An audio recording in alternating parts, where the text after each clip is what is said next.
Let me show you an easy way to find Google two-step verification backup codes. Once you get your backup codes, make sure you save or print out all of those codes because those are the only options to recover your account if you lose your password. Now, on your iPhone or Android or even a computer, just open up a web browser and go to google.com.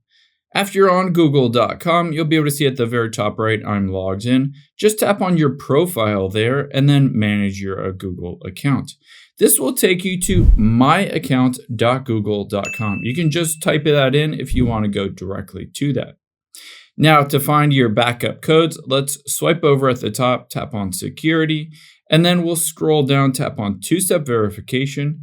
And from here, you'll need to authenticate your account. So let me just use my Face ID to authenticate.